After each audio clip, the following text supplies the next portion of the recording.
Welcome back to Usapang Bayan. Kasama pa rin po natin si Miss Anna Varona. Ma'am, you've been to Apo Island in Mindoro. Yes. Where else have you been to?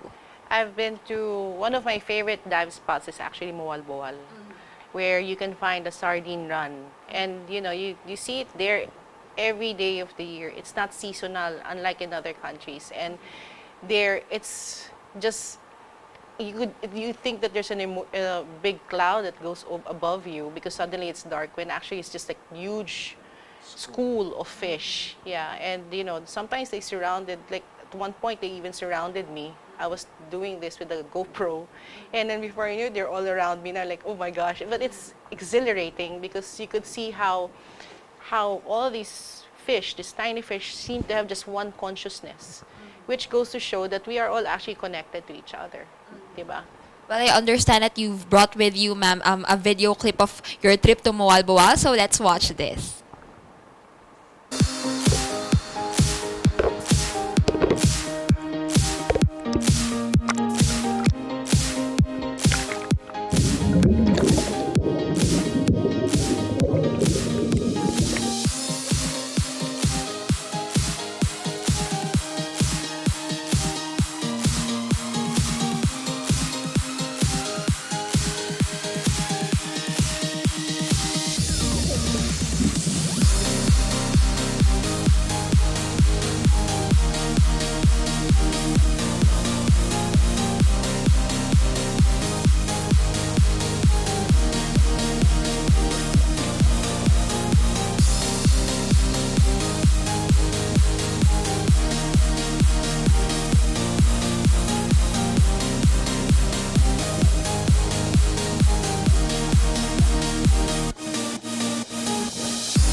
Naku, Ana, nakakatuwa naman yung video clip na pinakita mo sa mga isda.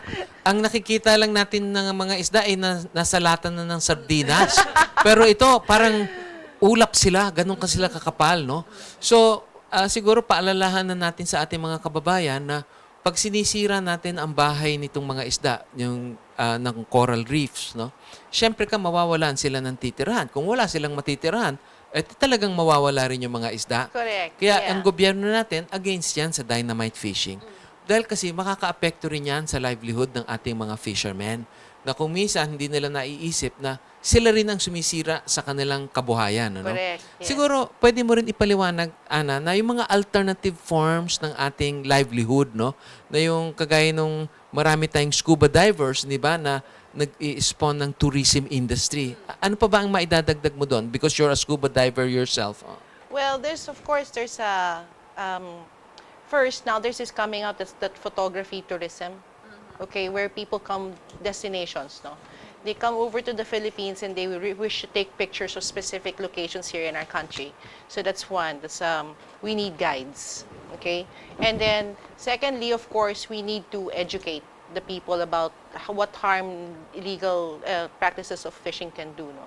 So one like in Anilao, for instance, no, they used to fish a lot there, but since divers came in, there are more dive boats than fishermen now, no, and that's an alternative for them. And then I have a question on that. Where do they get the fish that you eat in the resorts? in the market, But not from that immediate area, or mostly from Mindoro, actually. Mostly from Mindoro. Oh, they get the big ones. It's okay to get the big ones if it's done legally. But our problem is we also fish the small fish. We fish the pregnant fish, you know. So tuloy, imbes na lumaki sila, so they Hindi can na- propagate muna, so they could make more fish. Before they could even make more fish, they're killed already.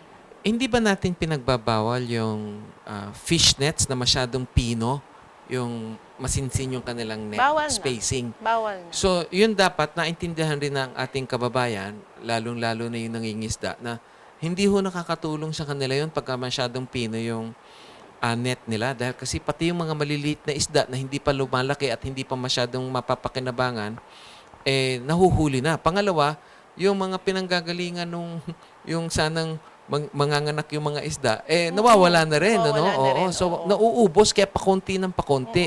Pero kung makikita niyo yung video clip kanina, makikita natin na napaka maraming isda dahil kasi protected environment yun. Yes, it's a protected environment. The sardine, the Moal and Pescador, it's a marine sanctuary.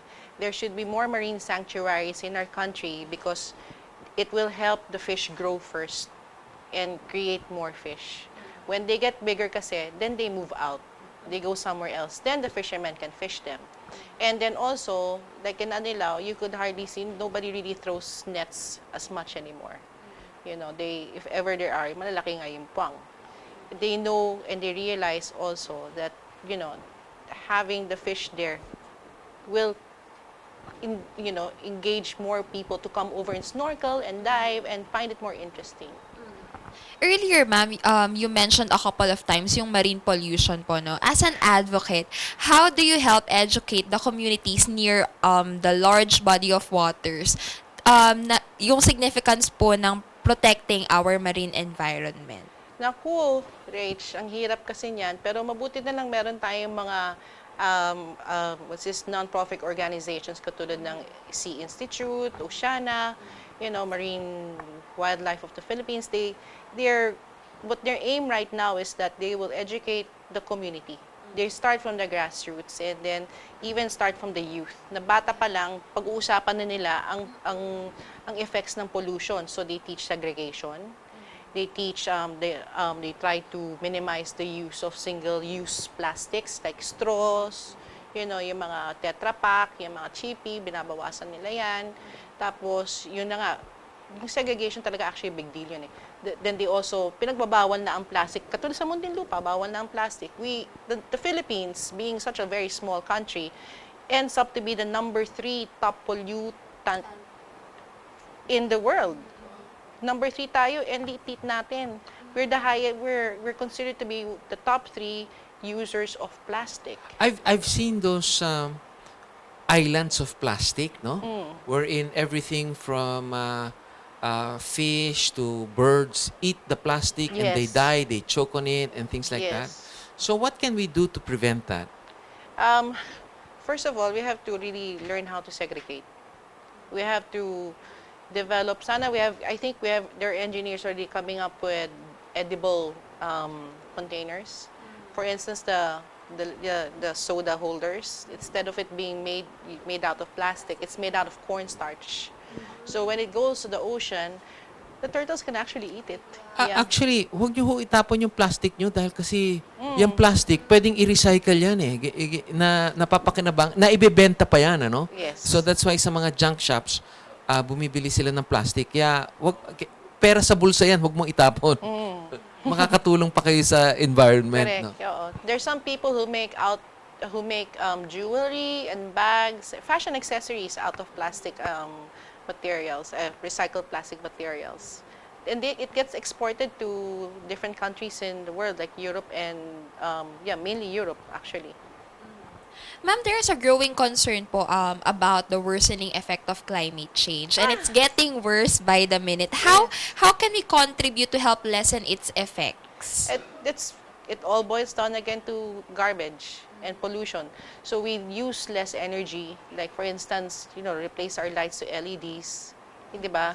Be careful about dumping chemicals in our sink, Try as much as possible not to use plastic. Try as much as possible to use not to use pesticides and chemical fertilizers. So, one of those things also is in our Clean Air Act, we're supposed to be using at least Euro 4 vehicles already. And yet, we see all of these jeeps that are running around. Yes. Grabe. I see the reason why the local government, actually, the present government, looked into banning vehicles that are 10 years old and above. Yeah, it's done in Singapore, where before you could buy a new car, you actually have to get a car that's very old and turn it into the government. I don't know if it's going to be feasible in this country. I think what they were talking about is really for public conveyance vehicles, yes. no, because they're the ones that really contribute a lot, no. And at the same time, if you see all of these vehicles running around, to begin with, when they come here, they're already more than 10 years old, and by the time they get discarded, they operate for another decade or so. And then another thing pa kasi, our public transport system kasi, it has to be improved. Like in San Francisco, the BART system is so efficient, no? Sa atin, we're trying to catch up pa. So the less people that use their cars on the road, the better we will decrease the pollution in our cities, diba? And also development. Sometimes we have overdevelopment for instance, Makati, ang dami na masyadong buildings, diba? Instead of creating more malls inside Manila, we have to move it out into the suburbs, which I think is already slowly happening naman. Ma'am, yung Philippines po ay home to a lot of tourism destinations. Yes. At we are very proud na marami po tayong nakakater na mga beaches. Yes. Do you think enough po yung effort ng ating local governments in spreading awareness about protecting our environment? I think everybody has learned from the lesson of Boracay, where it became an overdeveloped island, and no longer, it's more concrete than island now, di ba? Many, like for instance, Coron, Palawan, El Nido, they are controlling foot traffic already. The entry of the tourists it's being limited. They try not to overcrowd the tourist spot, the tourist site, no. And then like we have problems in Sagada. Sagada kasi dati that's a walking area. But now people are bringing all their cars, and so they clog up that small main street. And the people of Sagada are actually, many of them are revolting because they said, we gotta control the people from coming in and see how we can stop too many people from coming in. Mura-mura ng stay kasi doon eh. Kaya tuloy, ang dali-daling pumunta doon. Para bang, it becomes too easy for... Travel is not an issue anymore. The 12 hours from Manila is not an issue anymore. Basta pagdating nila doon, mura yung kanilang titirahan, okay lang. But they have to bump that up siguro a little bit more. Well, we will talk more about the Philippine Marine Environment Protection when we return. Kasama pa rin po si Miss Ana Varona. Please stay tuned.